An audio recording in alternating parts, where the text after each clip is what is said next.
सभी नमस्कार। आप देख रहे हैं जेके स्टेट न्यूज। मैं हूं कुलदीप कुमार राठी। अभी हम मौजूद हैं ब्लॉक कहरा में, जहां पे उस शख्सियत के साथ आज हम आपकी मुलाकात करवाएंगे जिनकी मेहनत और लगन से इनके बेटे ने जो है यूपीएससी एग्ज़ाम जो हाल ही में जिनका रिजल्ट आया उसको क्रैक किया है और बहुत ही अच्छी रैंकिंग में उसको पास किया है। तो आज हम इनसे ही जानने की कोशिश करेंगे किस माहौल से इन्होंने अपने बेटे को आगे पढ़ाया। तो सबसे पहले भाग्यराम जी, आपका स्वागत है जेके स्टेट न्यूज़ में और आपको पहले हमारी तरफ से बहुत बहुत मुबारक। तो आप क्या कहना चाहेंगे कि आपके बेटे ने यूपीएससी एग्ज़ाम जो है अच्छे रैंक की वजह से जो है वो उसको पास किया है, तो आपको कैसा फील हो रहा है, कैसा महसूस कर रहे हैं? सबसे पहले तो मैं आपका थैंक्स अदा करना चाहता हूँ। तो रहा महसूस कैसा हो रहा है, तो सर आज मुझे ये एहसास हुआ कि अपना पूरा इलाका बोंजुआ तहसील कहरा जो हमारा यानी होम तहसील है हमारी, तो आज पूरा पता चला कि हमारी जो विदेशियों की जो खुराक है इसमें कितनी हमदर्दी है। मैं उन लोगों का बहुत बहुत शुक्रगुजार हूँ। बहुत अनगिनत कॉल मुबारकबाद आई, कुछ अटेंड कर पाया, कुछ नहीं कर पाया, और कोशिश करूँगा सबके फ़ोन कॉल अटेंड करूँगा और उनका थैंक्स करूँगा कि मुझे ऐसा लगा कि ये मेरी खुशी नहीं है, मेरे पूरे भलेसा बोंजुआ ये सबकी खुशी है। तो मैं ये पहले भी बोल चुका हूँ कि हमारे भलेसा में या हमारा डिस्ट्रिक्ट डोडा जो है यहाँ जब आपने सुना कि रिज़ल्ट आउट हुआ है और मेरे बेटे ने जो है यूपीएससी एग्ज़ाम क्लियर किया है, अच्छी रैंकिंग में किया, तो कैसा महसूस हुआ उस वक्त आपको? पूरी फैमिली के अंदर क्या माहौल बना उस वक्त? सर ये तो हर कोई जानता है कि अपने बच्चों का कहीं सक्सेस मिलना तो वो बाप के लिए सबसे ज़्यादा और कोई इससे बड़ा कोई प्राउडफुल मोमेंट नहीं हो सकता है। तो बस जैसे ये कहीं काफ़ी एक यानी थकान में इंसान जो होता है, तो ऐसा हुआ कि वो एकदम से पूरी यानी 30-40 साल की थकान ख़त्म हो गई।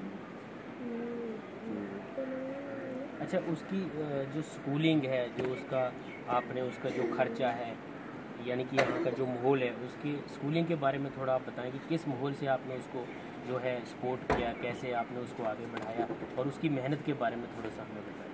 सर उसकी रहा जहाँ तक स्कूलिंग का सवाल, तो उसकी प्राइमरी एजुकेशन जो थी वो अपने गांव से ही शुरू हुई। हमारे गांव में एक प्राइमरी स्कूल है, आज तो फिर वो मिडिल बना, अब हाई स्कूल बन चुका है। तो वहाँ से उसकी शुरुआत हुई। एक ही टीचर काम करते थे, मैं उनका नाम भी लूँगा क्योंकि वो मेरे बच्चों के बारे में जो इस वक्त जो कामयाबी है उनका बहुत बड़ा हाथ रहा है। तो मैं उनको इस वक्त यहाँ आपके माध्यम से उनका बहुत बहुत शुक्रिया अदा करना चाहता हूँ। वो दिलावर सर जी हैं, डोडा के रहने वाले, डोडा नहीं ऐसे तो बेसिकली भलेसा के ही रहने वाले हैं, लेकिन ऐसे सेटलमेंट उनका डोडा में था, आज तो वो जम्मू में हैं। तो उनकी भी जो उन्होंने हमारे बच्चों के लिए जो वहाँ प्यार दिया, वो प्यार से पढ़ाया, वो जो मेहनत की उन्होंने, तो इस वक्त उनके बच्चे दोनों इस वक्त सक्सेसफुल हैं। एक डॉक्टर है और दूसरा भी डॉक्टर यानी एमबीबीएस ट्रेनिंग कर रहा है। तो मैं उनका बहुत बहुत थैंक्स करूँगा। तो प्राइमरी के बाद जब मैंने देखा कि हमारे इलाके में स्कूल काफ़ी दूर दूर थे, तो अब मैं सोच रहा था इसी शशुपंज में था कि अब आगे का क्या होगा, क्योंकि मैं भी एक हारा हुआ यानी अपने आप को मानता था, क्योंकि किसी हालात की वजह से मेरी जो एजुकेशन थी वो बिल्कुल यानी कहीं बीच में भी नहीं बोलूँगा, यानी 11th-12th में ही अटक चुकी थी।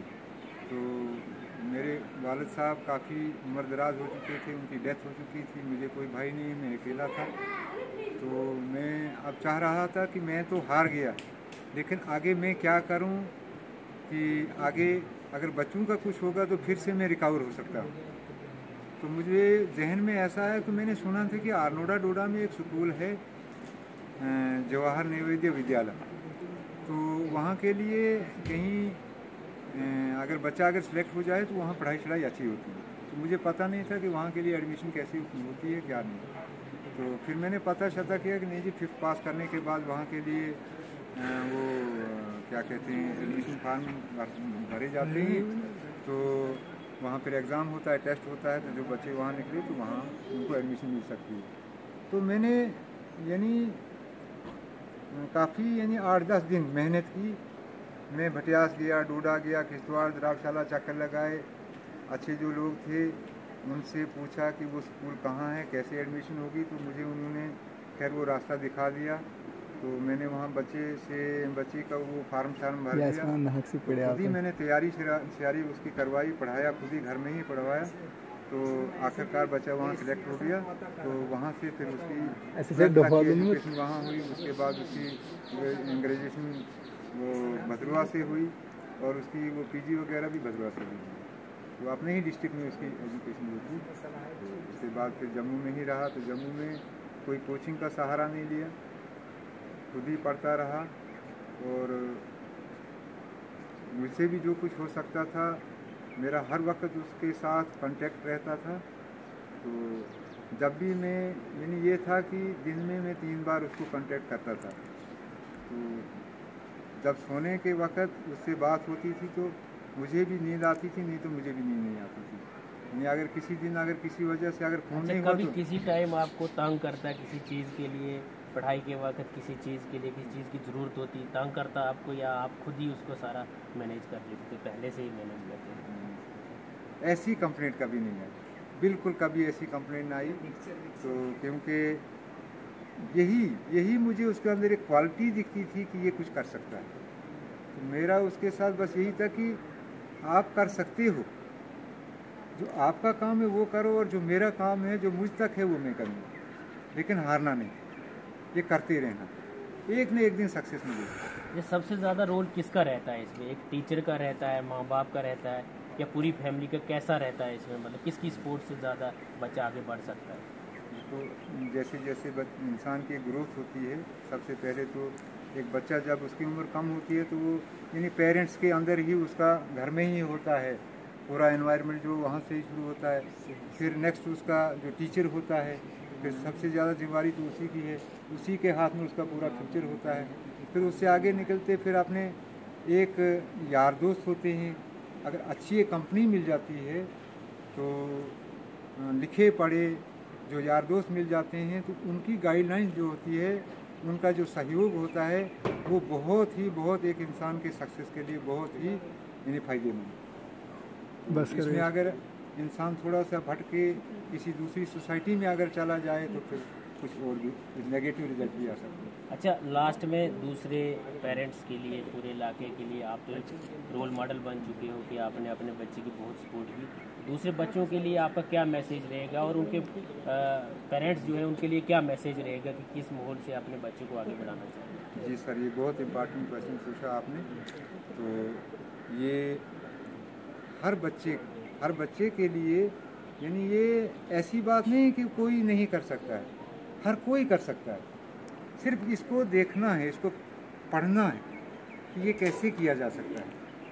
तो इसमें सबसे पहले एक बात ये है कि अपनी कोई भी काम करना है अपनी ईमानदारी से, शिद्दत से, यानी अपना हौसला जो है वो बुलंद है रखना चाहिए। और मेहनत तो उसमें है, कड़ी मेहनत की तो ज़रूरत होती है।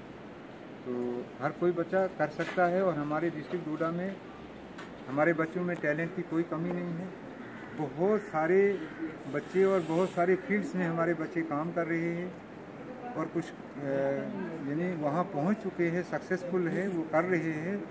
डिस्ट्रिक्ट डोडा हमारा एजुकेशन के लिहाज से काफ़ी आगे है। तो हमने भी उन लोगों से सीखा जो पहले से ही इसमें सक्सेसफुल हैं। हमने भी उनको नक्शे कदम पर चलकर हमने भी देखा कि अगर इन्होंने कामयाबी पाई तो हम भी पा सकते हैं। तो हमने भी उनको देखा ये, और हर कोई कर सकता है। धन्यवाद। ये थे भागीराम जी, तहसील कहरा और नागरी के एक रिमोट गांव से रहने वाले, जिन्होंने जो कि अंजीत सिंह, जिन्होंने अभी हाल ही में यूपीएससी एग्ज़ाम जो है उसको क्रैक किया है और अच्छे रैंकिंग में पास किया है। और ये उनके पिताजी से जिनसे हम जो डिटेल में बात हुई। धन्यवाद। आप देखते रहिए JK चैनल।